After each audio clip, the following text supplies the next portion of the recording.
Ignition sequence start. 6, 5, 4, 3, 2, 1, 0. Liftoff. We have a liftoff.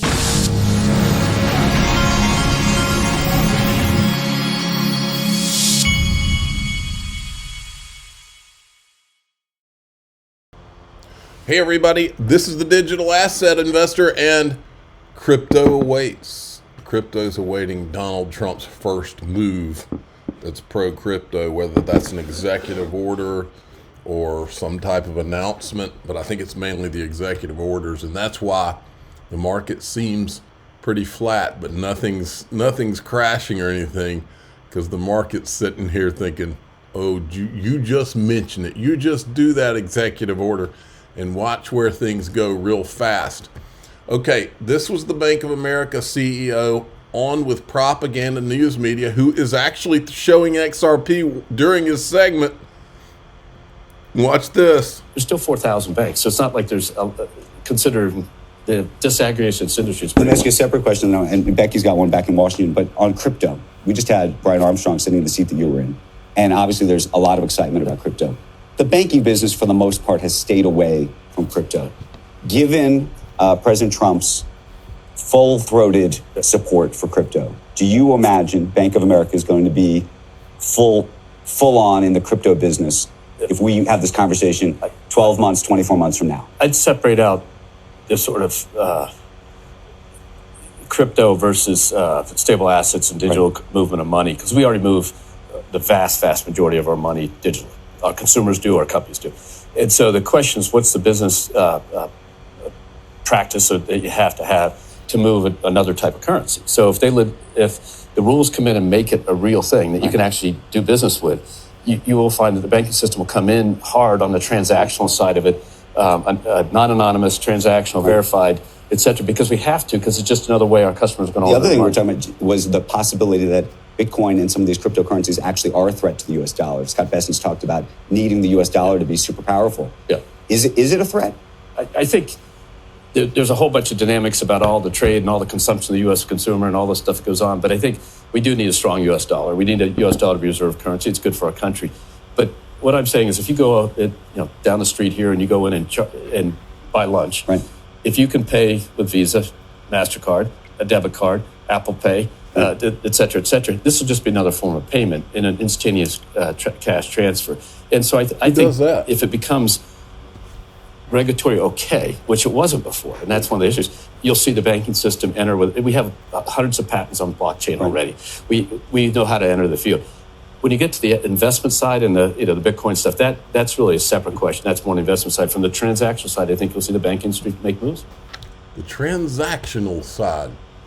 I said I believe BofA will custody Bitcoin and other digital assets, but when it comes to payments, check this out. This guy, Fred Thiel, says fair weather winds are beginning to blow. Bank of America CEO says banks will jump into crypto payments if regulators allow it. Okay? Christian Carlo retweets it and says, trust me, it's going to happen. And you do know that Christian Carlo worked with Wilkie, I think it's Wilkie Barr, the law firm, and that law firm represented Ripple, and Christian Carlo did an op-ed, can't remember if it was in the Wall Street Journal or the New York Times, where he said XRP is not a security, right in the middle of the SEC case, as I recall. Chad Steingraber is all over it. Read the highlighted part, then read it again. XRP is the transactional side of it. This is from a Bank of America article, obviously, with talking about what he said. You'll find that the banking system will come in hard on the transaction side of it. I thought this was a good day for a reminder. Laugh now, but one day XRP will power the world. That's hanging in Brad Garlinghouse's house. This is worth you hearing again. Mark Yusko, who is connected. And I think Eric's driving a lot of this, his son. The case for the strategic Bitcoin reserve, because Bitcoin is digital gold, everything else has different roles. Something that could happen, I don't know if it'll happen the first 100 days, Abs, but there's some talk. This will make the XRP people really happy. He's hearing there is some talk that XRP could be utilized and or ordered to be used for a central bank digital currency or as the base layer for national banking. You know how huge that statement is? Well, let me remind you of our old friend Nick Burafedo from Link2 when he was at Ripple Swell in London. And I'll remind you also that I can't play this video enough for you. Nick Burafedo is mega type A personality. Nick Burafedo, because I've seen him do it, if he talks to somebody of significance at a conference or something like this, he goes straight to a table and takes notes so that he doesn't forget exactly what they said. Okay, so I'm going to take you through my notes from the day. Oh, come on. I apologize.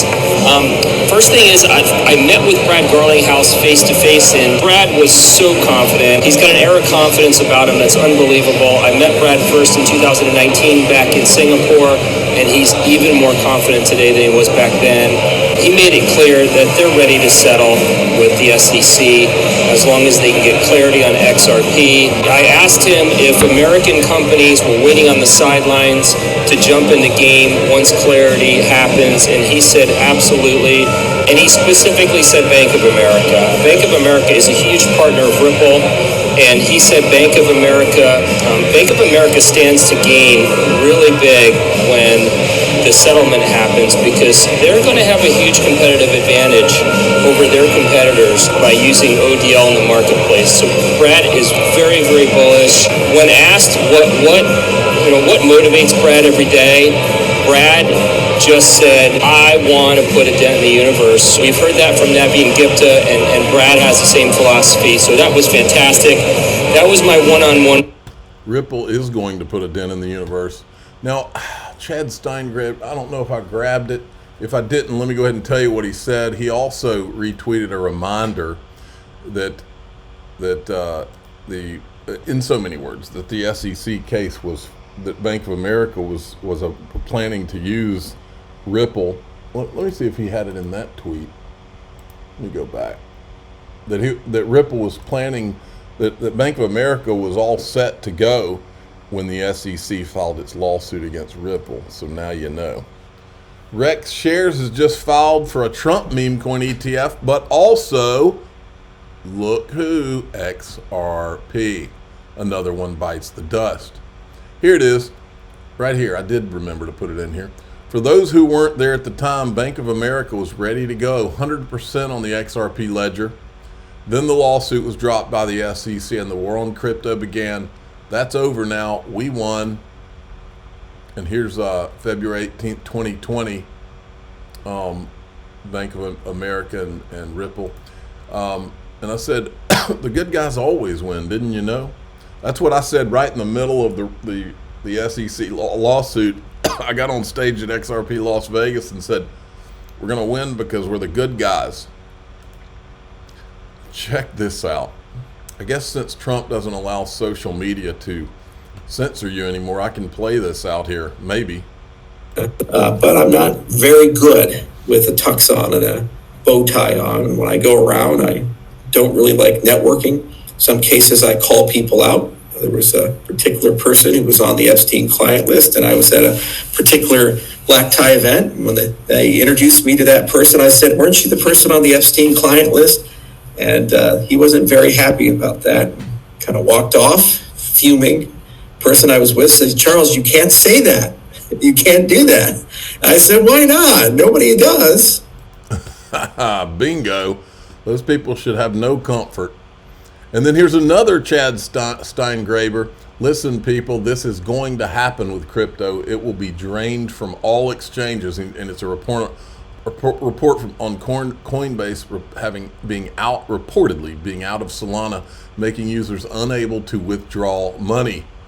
And so I went and asked Grok to give us a little summary of the Shane Ellis theory about XRP. Suggests that cryptocurrency's value is highly sensitive to its adoption for cross-border payments by institutions. According to Ellis, If banks and other financial entities begin using XRP extensively, the demand would surge, potentially causing significant price increases due to the relatively low liquidity and thin order books on exchanges. This theory hinges on the idea that even small capital inflows can dramatically affect XRP's price, with partnerships and real-world usage by Ripple being key drivers for this potential growth. The Shane Ellis theory was all about supply shock, folks.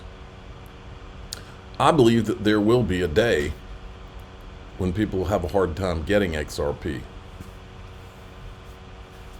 That's what I believe. Okay, Thomas Massey introduced a bill to audit the Federal Reserve. We can't dislike that. Troubles at the Ethereum Foundation. Vitalik Buterin says, no, this is not how the game works. The person deciding the new EF leadership team is me. Now, this is decentralized Ethereum here, folks, supposedly. One of the goals of the ongoing reform is to give the Ethereum Foundation a proper board, but until that happens, it's me. If you keep the pressure on, then you are creating an environment that is actively toxic to top talent. Some of Ethereum's best devs have been messaging me recently, expressing their disgust with the social media environment that people like you are creating. You are making my job harder, and you are decreasing the chance I have any interest whatsoever doing what you want. No, actually what made your job easier was, what made your job more difficult, Vitalik, was ETHgate. And I asked, will Bill Hinman be on the board? Then Laura Shin says, I think this Friday's episode has to be about Ethereum and the Ethereum Foundation. Who would you like to hear from? And I said, Bill Hinman. I mean, these people. Look at this from the Digital Pound Foundation. Circle CEO Jeremy Allaire has revealed expectations that President Trump will soon issue executive orders designed to accelerate integration of digital assets. Let's get down to the interesting part. Tether's USDT, which currently dominates with approximately 2/3 of USD-backed stablecoins market share, recently announced its relocation to El Salvador to take advantage of the country's favorable regulatory environment. This move has sparked debate about whether its stronghold is at risk. Could this shift create opportunities for competitors like Circle's USDC, Ripple's RLUSD, and PayPal's PYUSD to capture market share? Dun, dun, dun. And we know that Trump has said he was going to pardon Ross Ulbricht. Apparently the FBI, before Kash Patel gets in there, they want to remind everybody of what an evil guy he is. Silk Road, Darknet, Ross William bargaining for illegal goods. Looks like imagine the skeletons in the three-letter agency's closets on Bitcoin, Silk Road. We know a lot of them. Imagine the skeletons that Ross Ulbricht might know. Okay, let's see here. Trump's meme coin caused major Solana network congestion. Look, I'm having Ethereum flashbacks. This is the same thing that went on with Ethereum. Almost like none of these things are scalable except XRP Ledger and maybe the Stellar network. All right, folks. I'm going to play you this, and then I'm going to tell you what we're going to talk about in DAIXRP.com. Bitcoin. Yeah, you have been a holder for quite a while. Remember, this is Ray Dalio, billionaire, and this is the CNBC propaganda media. Now, I don't know how big a portion of your Little, like 1% kind of little like that. You've done more than well with it. What do you think happens now? I think the important thing is, what is your alternative money?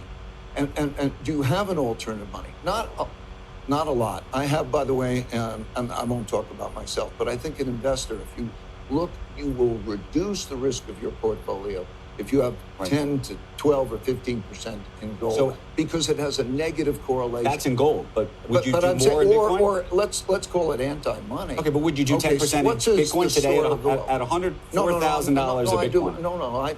And again, what I do is another thing, but for me personally, Bitcoin is not a central bank reserve. Right. It's not going to be bought by alternative governments right now. It might with the strategic Bitcoin reserve if that happens. But unlikely only because it's so easy to control and follow. You know, it's not like, but I'm not saying yes or no. Okay. You know, I'm just saying, think about the value of debt and money. Right. Think about the value of debt and money. When debt is money, because throughout history, there's always the interest rate that you get that's the temptation. And is it enough to deal with that supply-demand Let problem? me ask you a different question. All right. So, you know, for years we've been served all of this, where every billionaire that comes on CNBC or any other crypto network, it's Bitcoin, Bitcoin, Bitcoin, and they always ask them, do you hold Bitcoin? And they keep magnifying this. Well, that's because they're doing what their puppet masters have been told. Well, in DAIXRP.com, we're going to talk about two things. One, I'm going to show you, you know, that's always bothered me, so you may not know it, but in the past, I've asked billionaires if they hold XRP. You know, the same people that only talk about Bitcoin. Well, I'm going to show you one of those for those of you that don't remember. And I'm going to go over, I don't have sources, I don't have inside sources, but every once in a while, I do get sent things from people. Now, I protect identities. I would never reveal anyone's identity or anything like that if they sent me something. But I can read words that don't tie to any particular person. And that's what I'm going to do in DAIXRP.com. But before we go, a tweet just came through. I can't show it to you. I'm sitting here looking at it on my phone. Tweet just came through from Brad Garlinghouse with a picture of him and JD Vance at the crypto ball, or one of the balls, still riding high from the inauguration events in DC this weekend. From the crypto ball to the VP dinner to the POTUS dinner to sitting in the Capitol yesterday. There's palpable excitement for all the good that's possible leveraging crypto and blockchain here in the U.S. finally and globally. Congrats, JD Vance and real Donald Trump. And now, hold on a second, somebody's knocking at my door. Okay, I can get that in a minute. So we're going to go into DAIXRP.com. Excuse me. I'm the digital asset investor. I'm not an investment advisor. This is for entertainment purposes only. Please subscribe, hit the like button, tell your friends and family. It's not inside info, but it is from someone who I verified. And which billionaire did I ask if they owned XRP, and what did they say? Here we go.